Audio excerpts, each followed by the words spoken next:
ओम गणेशाय नमः। ओम नमः शिवाय। मैं निखिल ज्योतिष आचार्य आप सभी का मेरे चैनल पे पुनः स्वागत करता हूं। आशा करता हूं आप सभी स्वस्थ होंगे। महादेव की कृपा आप सभी पर सदैव बनी रहे।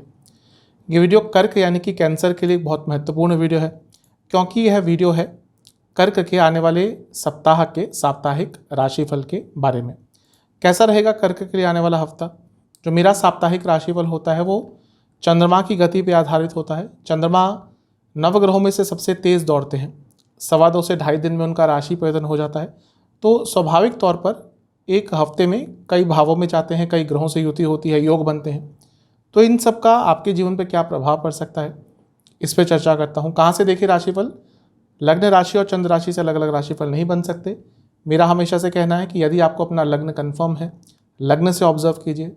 जिनको अपना लग्न नहीं पता वो चंद्र राशि से अगर आप ऑब्जर्व करना चाहते हैं तो उनके लिए भी राशिफल गाइडेंस का काम अवश्य करेगा।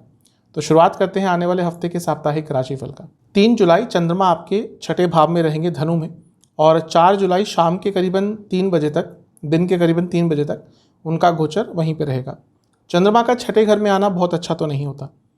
हाँ, व्यक्ति के कार्य अवश्य पूरे होते हैं जब चंद्रमा छठे घर में आते हैं, लेकिन मानसिक तौर से पीड़ा होती है। चंद्रमा मन के कारक हैं, और इससे बड़ी चीज़ है कि चंद्रमा आपके लग्न के स्वामी भी हैं। इसीलिए जब वो बुरे स्थान में जाते हैं, बुरे भावों में जाते हैं, तो आपके ऊपर डबल इम्पैक्ट पड़ता है।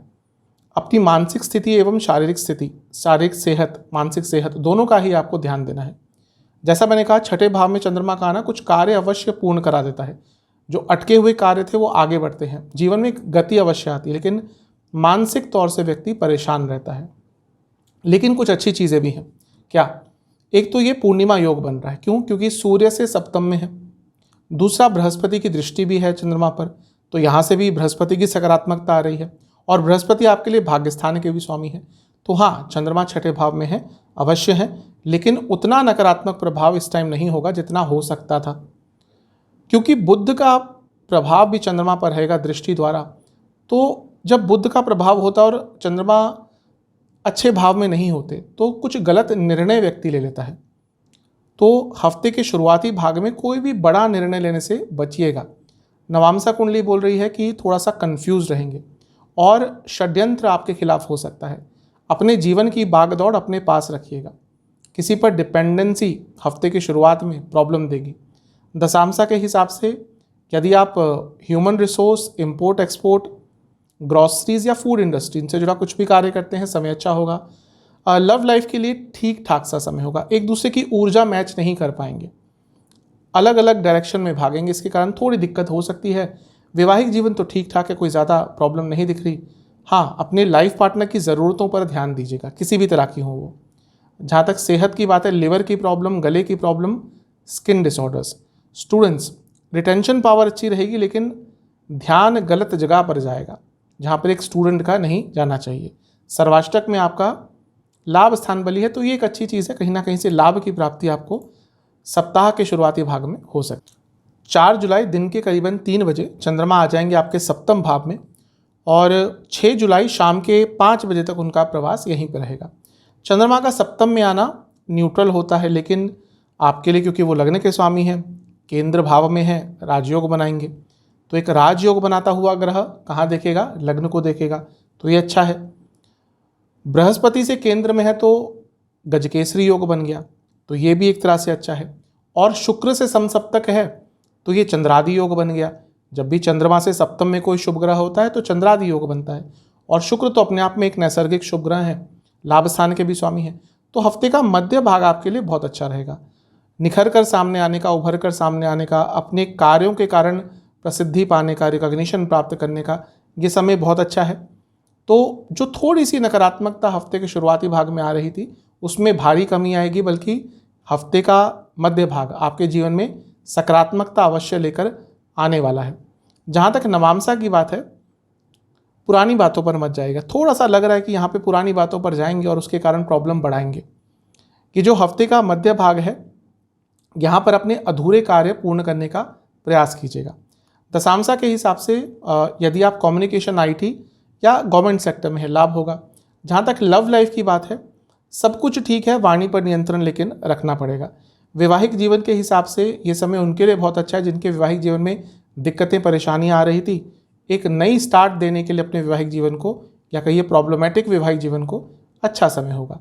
सेहत के हिसाब से लीवर की प्रॉब्लम और इनडाइजेशन, स्टूडेंट्स अत्यंत शुभ समय है। मध्य भाग जो हफ्ते का है बहुत शुभ है। सर्वाष्टक भाग्य स्थान ही बली है, तो आपके लिए तो जो मध्य भाग है वो सकारात्मकता अवश्य लेकर आने वाला है। 6 जुलाई शाम के करीबन 5 बजे चंद्रमा आ जाएंगे आपके अष्टम भाव में, कुंभ में, और सप्ताह के अंत तक यहीं पर रहेंगे।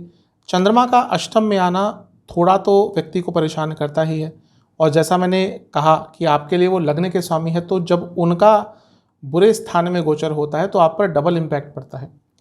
अब यहाँ पे शनि के साथ हैं, शनि विपरीत राजयोग तो बना रहे हैं, लेकिन ये शनि तो विषयोग भी बनाएंगे, तो थोड़ी सी नकारात्मकता आपके व्यक्तित्व में, आपके जीवन में आ सकती है। नकारात्मकता से ज़्यादा अनस्टेबिलिटी आएगी, अनिश्चितता आएगी। बड़े निर्णय मत लीजिएगा, फ्रस्ट्रेशन थोड़ी सी होगी, गुस्सा भी थोड़ा सा होगा। और जब ये लोग यानी कि कर्क वाले ये गुस्सा करते हैं तो इनका स्वभाव एकदम अलग सा हो जाता है, बहुत गलत कार्य कर देते हैं, गलत चीज़ें बोल देते हैं, क्योंकि गुस्से वाले लोग होते नहीं हैं। क्यों? जल तत्व है, तो जब गुस्सा आता है तो क्या अग्नि तत्व एक्टिवेट होता है, जो इनके प्रकृति के, इनके नेचर के विरुद्ध है। तो हफ्ते के अंत में थोड़ा सा ध्यान दीजिएगा, जहाँ पे भी गुस्सा आए वहाँ पर कंट्रोल करने का प्रयास कीजिएगा। खैर, गुस्सा कंट्रोल करना कोई इतना आसान चीज़ नहीं होती। अगर हम अपनी चित्त की वृत्तियों पर आराम से कंट्रोल कर लें तो हर कोई व्यक्ति साधु ना बन जाए, लेकिन कोशिश कीजिएगा। अच्छी चीज़ ये है कि मंगल की दृष्टि है, मंगल योग कारक हैं और धन स्थान में बैठे हैं, तो कार्य क्षेत्र में धन बढ़ सकता है, बिजनेस में धन बढ़ सकता है, धन की प्राप्ति अवश्य हो सकती है। ये जो शनि महाराज हैं ये सप्तम भाव के भी स्वामी हैं और विषयोग बन रहा है, तो अगर आप एक्टिव रहते हैं सोशल लाइफ में बहुत, थोड़ा सा ध्यान दीजिएगा, आप पर झूठे आरोप इस टाइम पर लग सकते हैं। नवामसा के हिसाब से सब कुछ ठीक है, लेकिन नेगेटिव थोड़ी सी थिंकिंग आपकी हो सकती है, स्पेशली पुरानी चीज़ों को लेकर, पुराने डिसीजंस को लेकर। दशामसा के हिसाब से यदि आप विदेश पे जॉब ढूंढ रहे थे तो आपके लिए समय काफ़ी अच्छा रहेगा। जहाँ तक लव लाइफ की बात है, एक गाइडेंस की आपको आवश्यकता पड़ेगी। अगर प्रॉब्लम्स चल रही हैं रिलेशनशिप में तो किसी बड़े से बातचीत कीजिएगा ताकि प्रॉब्लम्स सॉल्व हो जाएं। वैवाहिक जीवन अच्छा दिख रहा है, एक पूर्णता का भाव आता हुआ दिख रहा है। जहाँ तक सेहत की बात है, सेहत ठीक ठाक है, लेकिन हाँ, जिनको लिवर की प्रॉब्लम रहती है दिक्कत परेशानी बढ़ेगी। स्टूडेंट्स के लिए समय मिश्रित सा रहेगा। सब कुछ ठीक होते हुए भी हफ्ते के अंत तक आते आते अचानक से चीज़ें बदल सकती हैं। कोई ऐसी न्यूज़ आ सकती है जो आपको थोड़ा सा परेशान कर देगी। सर्वाष्टक के हिसाब से आपका लाभ स्थान बली है, तो ये बता रहा है कि हफ्ते के अंतिम भाग में भी कहीं ना कहीं से लाभ की प्राप्ति हो सकती है। उपाय के स्वरूप में आपको शिवलिंग पर चंदन लगाना है, चंदन का टीका लगाना है, और शिवजी के सामने बैठकर आपको या तो शिव पंचाक्षर स्तोत्र का एक बार पाठ करना है, अगर कर सकते हैं उच्चारण सहित, नहीं कर सकते तो महामृत्युंजय का 108 बार जाप कर लीजिएगा। आशा करता हूँ ये साप्ताहिक राशिफल का वीडियो कर्क वाले लोगों के लिए काम आएगा। चैनल पे अगर आप नए हैं तो सब्सक्राइब कर लीजिए और वीडियो को लाइक कर लीजिए। आप सभी से मिलता हूँ मैं अगली वीडियो में, तब तक के लिए ओम।